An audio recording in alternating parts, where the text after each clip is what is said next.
con ta ka mi có yon ta na ra bờ vai mi đi có bờ vai con đi kia ca nó xong kia mà cơ bồ ba nó mà cơ vai. Icarus are the songs associated to the ceremony. And the way the shaman explains that is that these Icarus contain a certain frequency that helps the medicine work in your body. So I close my eyes, and this is another thing the shaman always says, that it's best if you keep your eyes closed. Now, I have some difficulties keeping my eyes closed all the time. This is because I can't help but look, because I have a lot of visual hallucinations. And even though it's dark, when I look around, I see just so many things going on. And it's super interesting to me to see everything that is happening. So I start by seeing geometric shapes, patterns, colors. Even though the room is dark, there are bright colors everywhere, waves. This for me is pretty common. It's how everything always starts for me, every single time. Now, I need to say that even though I drink ayahuasca regularly, I have never had an awesome trip. I never experienced what some people call blissful experiences, in which you feel one with the whole universe and everything makes perfect sense and you feel this divine, unconditional love. No.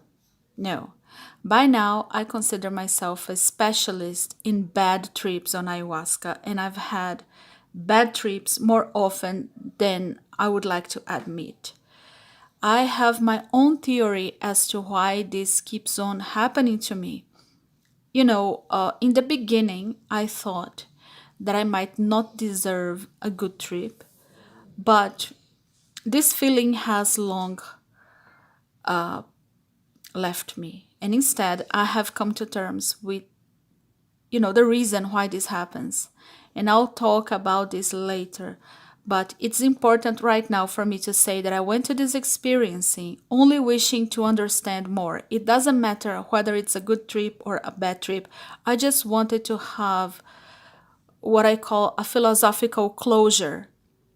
Because by now I think that I understand what happens when I am under the effect, but there are so many plot holes, theoretical plot holes, and I wanted to figure this out. Yes, guys, it's hard to be a Virgo person. Anyway, lights are off, the shaman is singing, the forest starts crawling up. Shapes, waves, patterns, colors start to become gloomy and oppressive. The good old familiar bad trip, I thought to myself. Okay, there we go again. I start feeling my body becoming weird, as if my body was this strange, unrecognizable shell. I remember to keep my eyes shut. This time I had promised myself I would try to keep my eyes closed instead of wide open. So I make an effort not to open my eyes, and I start feeling the presence of these giant, mechanical creatures approaching me. I wasn't seeing them with my physical eyes. They were making themselves visible through my mind's eye. They were large creatures that looked like giant insects.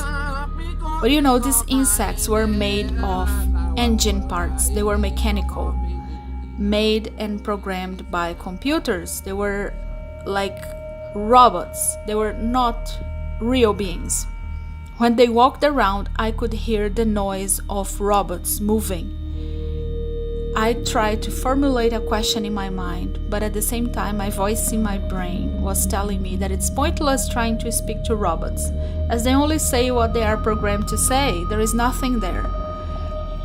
And In my bad trips, I meet a variety of entities, mostly the jesters and the machine elves, which are well known in the ayahuasca community. Many people experience those beings. They may have different shapes for different people, but there is a common sensation that they kind of control your hallucinations, if they can penetrate in your hallucinations and control it.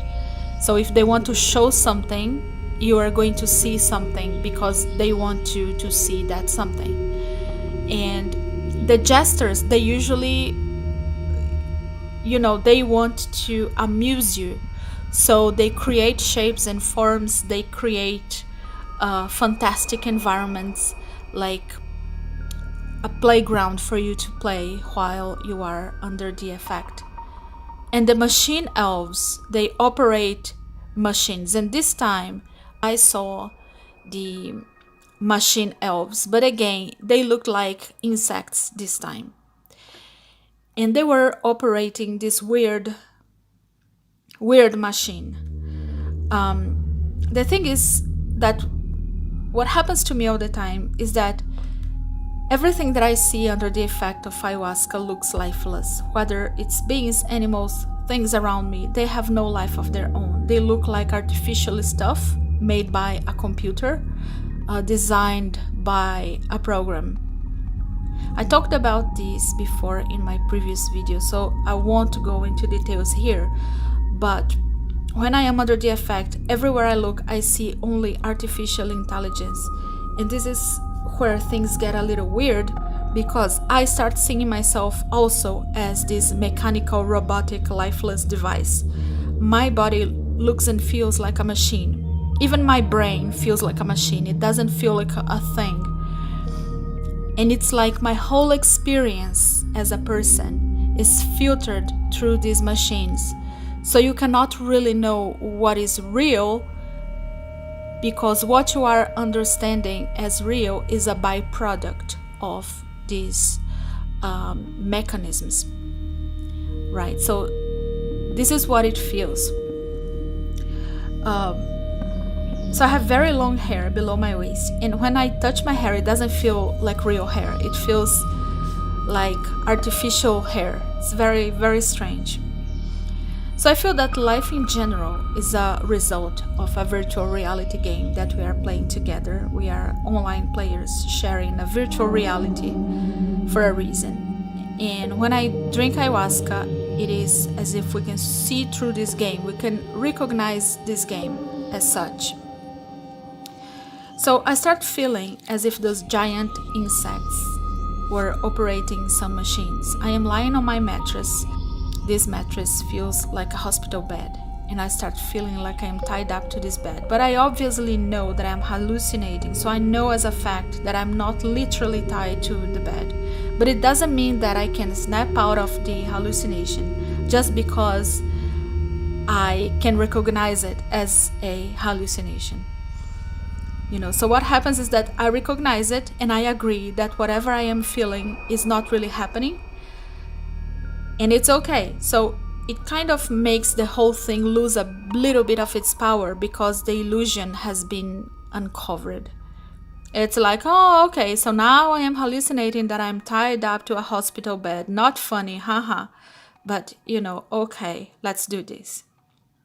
And the giant insects, what they do is they start operating these machines and they start giving me astral shocks. And I am not even kidding.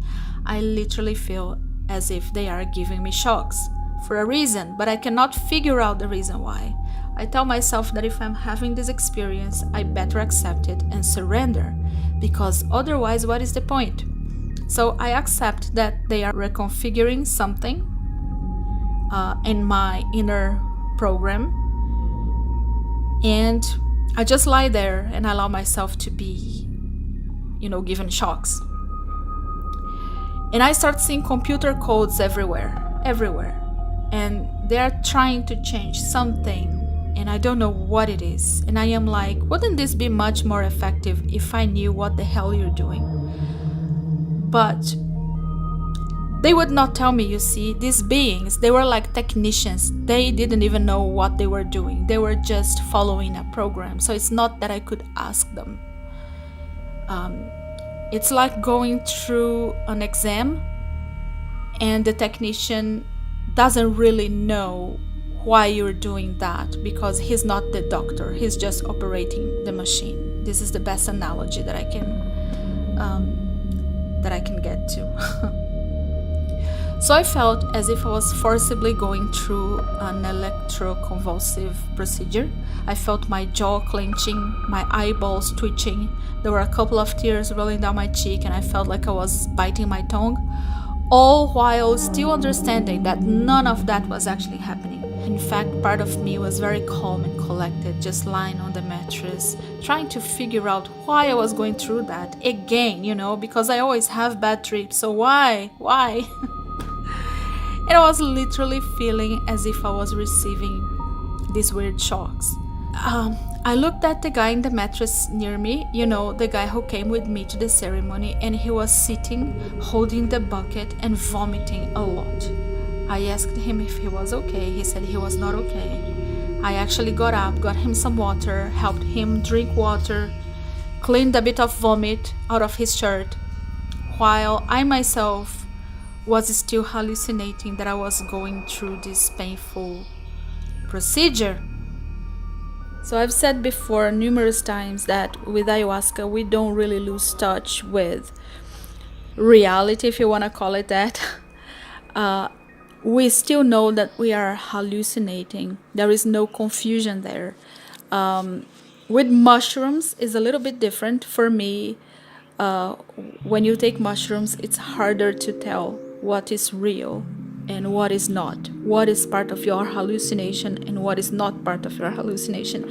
But with ayahuasca, it's very clear. At least this is my experience. And this guy was having a real bad trip. He was telling me that, demons were chasing him, that there were dark entities all around, that he was seeing ghosts and spirits, and they were after him.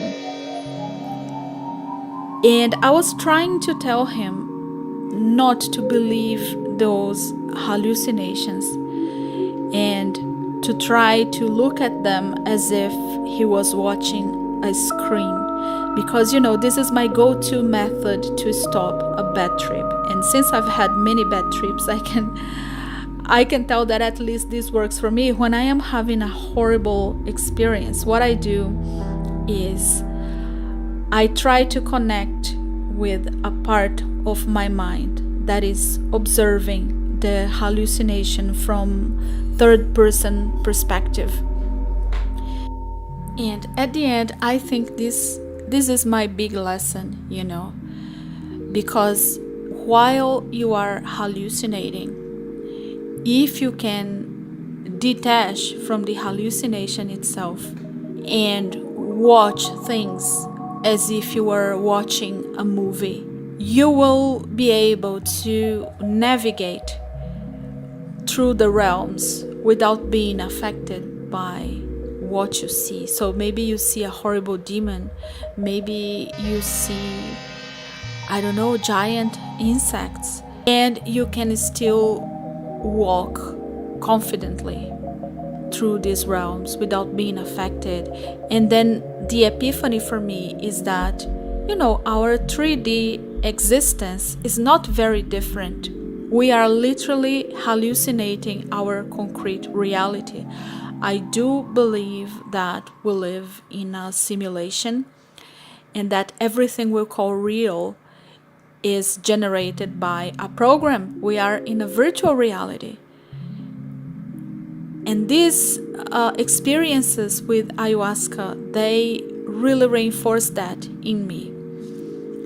So if I can treat my 3D existence in the same way I treat my bad trips, I've got this, You don't fool me. You don't fool me. And this is the lesson. And then that's why I keep on having bad trips, because this is my lesson. So in my opinion, this is how you get away from a bad trip. You recognize that they aren't real, that they are created by you, and that they are manifestations of your own inner demons.